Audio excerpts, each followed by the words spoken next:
है।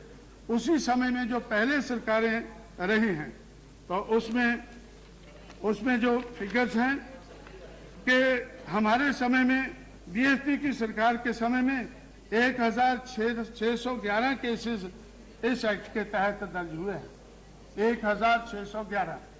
लेकिन उससे पहले जो सेंटर का रूल था तो सेंटर के रूल में इसी समय में 1737 दर्ज हुए हैं।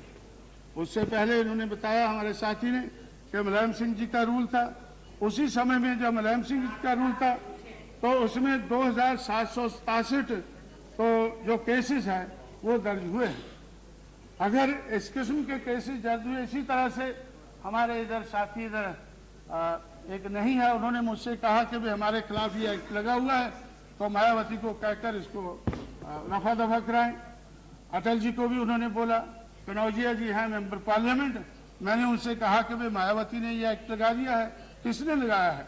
वो कहने लगे कि वो तो मुलायम सिंह जी के ज़माने में लगा था, लेकिन आपको चाहिए कि इसको रफा दफा कर दें।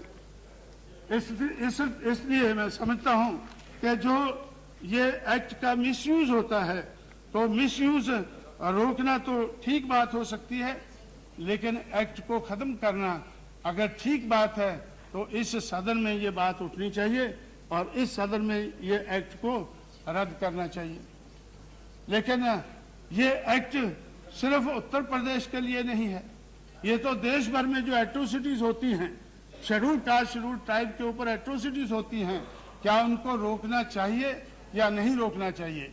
हर कोई कहता है रोकना चाहिए, लेकिन जब रोकने की बात आती है, रोकने की कोशिश होती है तो लोग विरोध करते हैं, तो उसका विरोध होता है।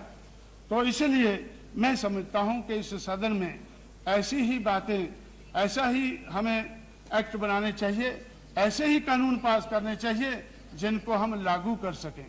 जिन कानूनों को हम लागू नहीं कर सकते तो ऐसे कानून हमें पास नहीं करने चाहिए।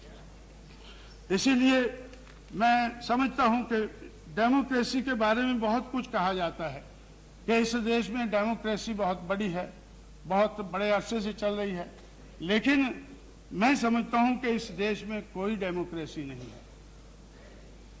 इट इज एक खेल चल रहा है इस देश में जिसमें अमीरों के नोटों से गरीबों के वोटों के साथ खिलवाड़ होता है।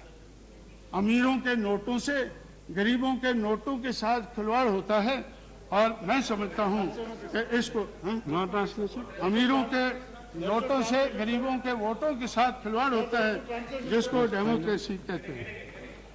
इसी तरह से हमारे जो चीफ इलेक्शन कमिश्नर हैं तो मिस्टर सेशन, तो उन्होंने एक किताब लिखी है, उसमें उन्होंने खुद कहा है कि इस देश में डेमोक्रेसी नहीं है।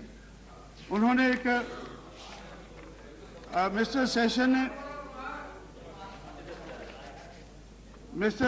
ने उस किताब में ये लिखा है, ए heart full of burden, heart full of burden किताब लिखी है और उन्होंने इस किताब में लिखा है कि इट इज जो डेमोक्रेटिक कल्चर है इंडिया में, it is in an advanced stage of decay. ये डेमोक्रेसी जो है it is an advance stage of decay, ऐसा चीफ इलेक्शन कमिश्नर को कहना पड़ा है। और इसी तरह से तो उन्होंने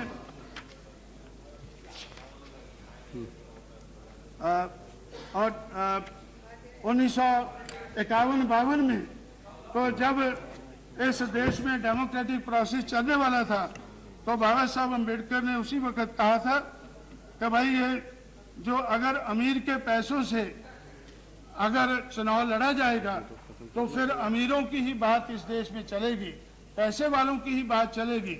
और वही हम देख रहे हैं कि मनी माफिया और मीडिया का रोल बहुत बड़ा है। मनी माफिया और मीडिया का रोल इस देश की डेमोक्रेसी में बहुत बड़ा रहा। तो बाबा साहब ने उस वक्त, क्योंकि लोग महाभारत और रामायण के बारे में ज्यादा जानते हैं, इसलिए उन्होंने कहा था कि I would like to refer to the Mahabharata during the battle between the Pandavas and the Kauravas, Bhishma and Drona, were on the side of Kauravas.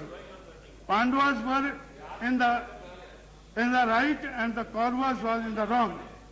Bhishma admitted this. When someone asked Bhishma as to why he was supporting the Kauravas if he found the Pandavas to be in the wrong and the right, Bhishma replied in that memorable sentence, I must be loyal to the salt.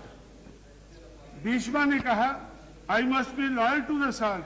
If I eat the food of Kauravas, I must take their side, even if they might be in the wrong. तो उस वक़्त से 1951-52 से इस बात के बारे में हमें मालूम है कि अमीर के नोटों से गरीब के वोटों के साथ खेल खेला जाता है और हम इसको लोगों को, दुनिया वालों को बताते हैं कि इस देश में डेमोक्रेसी है। इसलिए तो रिफॉर्म की, इलेक्टोरल रिफॉर्म की बात बहुत चली है। मैंने नोट किया है कि इलेक्टोरल रिफॉर्म के बारे में, अब तो एक मिनट खत्म कर दें, अभी तो आखिरी में बात करके बैठ जाऊंगा। तो ये भी इस बात का एहसास है। तो इलेक्टोरल रिफॉर्म के बारे में 36 मिनट आपने लिया। हम लोगों ने 1972 से ये काम शुरू किया है। 1990 तक तो बहुत कमेटियां बिठाई गई हैं। 1972 में रॉ कमेटी बिठाई गई, उसके बाद 1974 में तारकुंडे कमेटी बिठाई गई, उसके बाद में कैबिनेट कमेटियां बहुत सी बैठी 1982 में, और उसके बाद आज तक 14 चीफ इलेक्शन कमिश्नर हमारे देश में हुए हैं। हर इलेक्शन कमिश्नर ने इलेक्टोरल रिफॉर्म के बारे में अपनी रिपोर्ट दी है कि ये होना चाहिए, लेकिन आज तक जो रिफॉर्म की बात हमने कही है वो आज तक हम कर नहीं पाए हैं, क्योंकि हम करना नहीं चाहते हैं। हम ये करना नहीं चाहते हैं।